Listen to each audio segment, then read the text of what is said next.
We are at the LA Auto Show today, Brian. This is a moment that I've been waiting for forever. I've been wanting to interview you because you interview everybody. We go way back, so it's about time we do this. You know, it's not even way back. I mean, the last time we sat together was the first event. You did the Automobility LA 5 years ago, I think it is. I think you're right. And you've been moderating it ever since. Yeah. But I remember further back than that, I was just one of your early listeners on CNET Radio. Oh. And the voice of Brian Cooley. Yeah, you're going back to the 90s.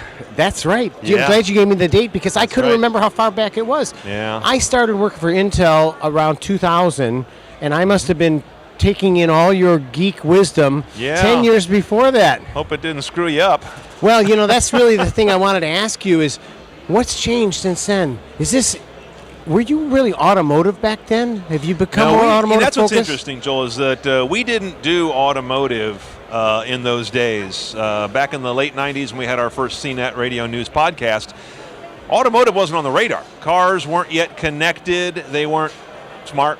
There was no AI. There was no autonomy. Nothing of that type. You had cruise control. That was about as elaborate as something might get in a car that was a system. But now, 13 years ago, in fact, this year, we turned and started to embrace automotive. So I use that as a very good milestone as to when cars became high-tech and smart, because we made a very sober decision to say, okay, are these technology products now or not? If not, we can't afford to spend resources on them.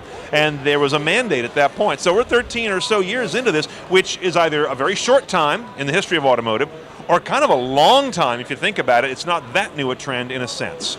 Well, that's very interesting you say 13 years, because that would be about 3 years into my career with Intel. Okay, yeah. And that is, I've since left Intel and gone to a real automotive technology supplier that came from before all that. That's right. And right about that time, as Intel, we were trying to break into the auto industry from the tech industry, because automotive was the new challenge, the new opportunity to expand your business. We got really involved in the open source world. We thought that's going to be the breakthrough. And it's turned out to be quite interesting. Have you noticed much of a trend affecting that? What I notice is maybe not literal open source in every aspect like we saw with so many enterprise computing applications. We saw what the cheap Linux box did to the high price, the Red Hat. They wanted to have the Red Hat Linux, and other types of machines. But what we've seen in the automotive space that I think is analogous to it to some degree is this high degree of collaboration, acquisition, merger, consortia between companies that are now frenemies. That used to be, we just want to knock each other's blocks off. Do you know whose term that was? No. Whose term was that? Who invented that? No, coopetition. Coopetition, that's You know, Ray Norda. Oh, was it really? Ray Norda. Okay, then someone else gets credit for frenemy. Probably frenemies are someone on Facebook. Could even be not an industry player. I don't know. It's a great term. Could be anyone. But that's what's happened in the auto industry, and we talked about it a lot here today at Automobility LA, as so many companies say, yeah, we've partnered with, acquired, working with, sharing with. That's the new open source. But in this industry, because it's so highly competitive and the stakes are so high, I think there's a little more allergy to open sourcing things and a little more wanting to do something that's along the lines of, well, let's keep it a little closer to the vest, but let's build our team as opposed to throw it out to the world. That's exactly what I have observed as well. The software baseline is a nebulous and difficult to establish concept. In other words, actually sharing software between suppliers, it has to be so abstracted from the finished goods because of the liability and the fear of loss of control. That's a key component. That's a key component. This industry has stakes that are not like many other tech industries, because it makes something big and heavy that moves with people in it. That's a world different than smartphones, tablets, big screen TVs. They don't play in that area. This is a very different place. People ask me all the time about, wearables, smart home, and connected cars. These three new categories that have burst on the market, and they say, which one are you the most worried about in terms of risk to consumers? I go, it's not cars. The automotive industry has adult supervision. It has an awful lot of rules. It's got, books this thick in Washington that tell them how cars are built and manufactured and deployed. I don't worry about the automotive industry, even though we do have concerns about hacking for data privacy, hacking for device takeover. Those are real concerns, but not like I have about consumer wearables or some of the sometimes just junk that gets sold into the smart home. This industry keeps its nose pretty clean. Well, back in the day when we started to try to push that, we formed one of those consortiums called Geneva Alliance, and I was very involved in that. Of course. And our idea was that we would never move outside of the cabin of the vehicle. we thought there was enough business there for us to be the infotainment space, and that if we could get Intel processors like PCs to catch on and be the universal standard for the in-vehicle part, that'd be enough for us. We didn't want to move beyond the firewall because we knew the firewall of the car was where the danger lurked. True. Now everybody's moving into the entire car and trying to get it to be happening, and it is changing the expectations. Stakes are very high now. That moat isn't as clear as it once was in agree. those days, right? The moat's not there anymore. We're building bridges all over that moat, so everything comes into and out of the car. Yep. I'm very big on the idea of the connected car connecting with smart homes. Yep. That makes total sense to me, but I know what that means when you start to let the garden variety Amazon Echo or Google Home suddenly have meaningful hooks into the vehicle. Yep. Those are two different estates that are suddenly tied together, and they work at different levels of risk, of stringency, of quality of service. Well, we've seen in the past year or so, we've seen automotive engineers, guys that normally sit face down working on tech projects, appear in Congress to testify what that day was that they made a pivotal decision that cost a life. That really sobers. Yeah. And I remember we used to call on, as an enterprise customer, we used to call on what at the time was called Daimler Chrysler, now Fiat Chrysler, and we would meet with some of those engineers, and they would tell us, we're a little bit nervous because we are embedding into the car this concept of drive-by-wire. It started with one element and moved to the next. And now what's happening is we have potentially autonomous vehicles that you can drive with a USB port. Yeah.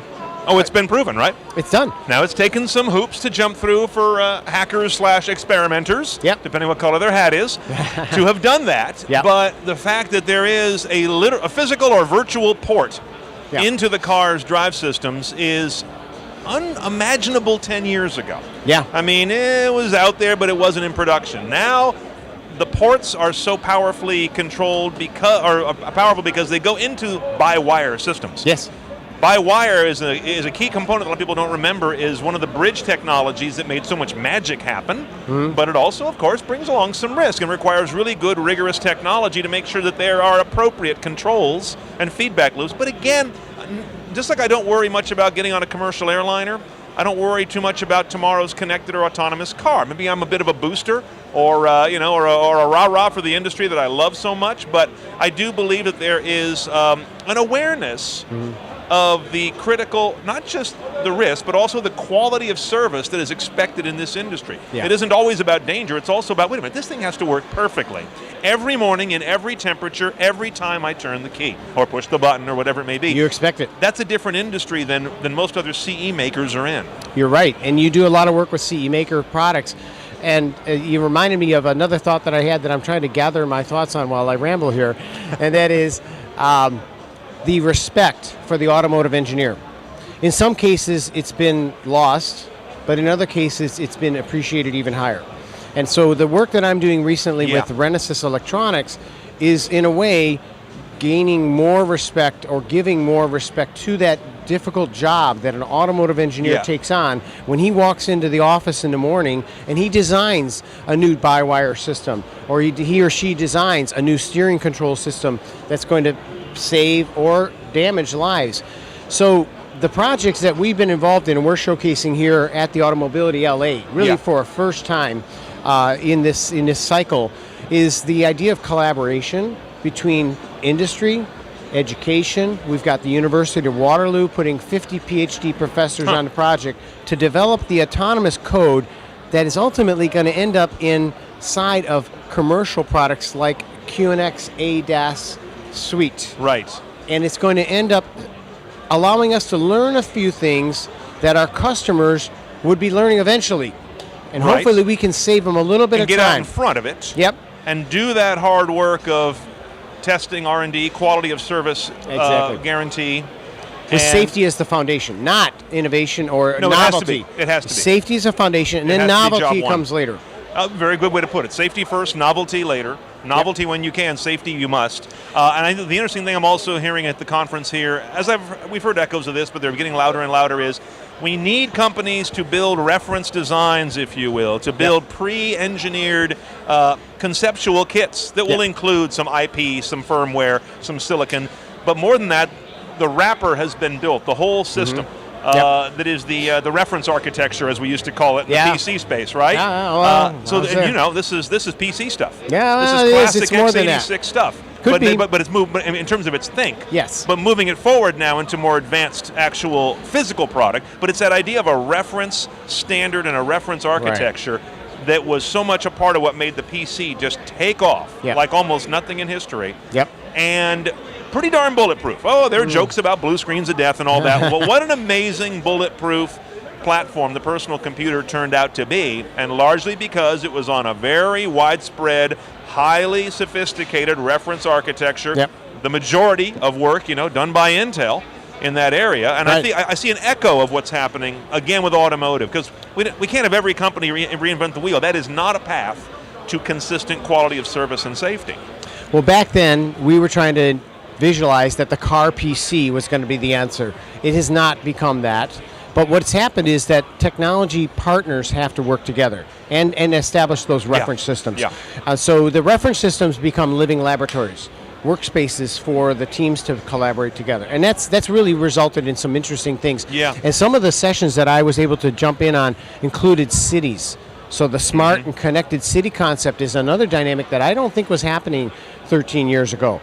Where the cities recognize that they have to be sharing the load with the institutions that manufacture the vehicles in order to make them work well in their cities. Yeah, that bridge between smart city and connected and smart vehicle, that's definitely something fresh. Smart cities have been coming along, and they were very much sort of contained within metropolitan enterprise infrastructure that consumers didn't really see. It was Westinghouse and GE and big systems. Big stuff, Got it. But now we're making that very logical bridge between smart metros and the cars that are so much a factor in how those metros have been built and designed over the last couple centuries. The car has its fingerprints all over our neighborhoods. And yet we haven't really had enough of a bridge between the two. I like the line. It's been kind of a dumb connection. Now it's becoming a smart connection, and I think it's going to have amazing changes in how our cities in the future will look and feel when the vehicle can be more highly utilized. I really believe we're looking at a future of somewhat fewer vehicles that are doing more work per day, which makes absolute sense. And that will change the look and feel of our communities, I believe, for the better.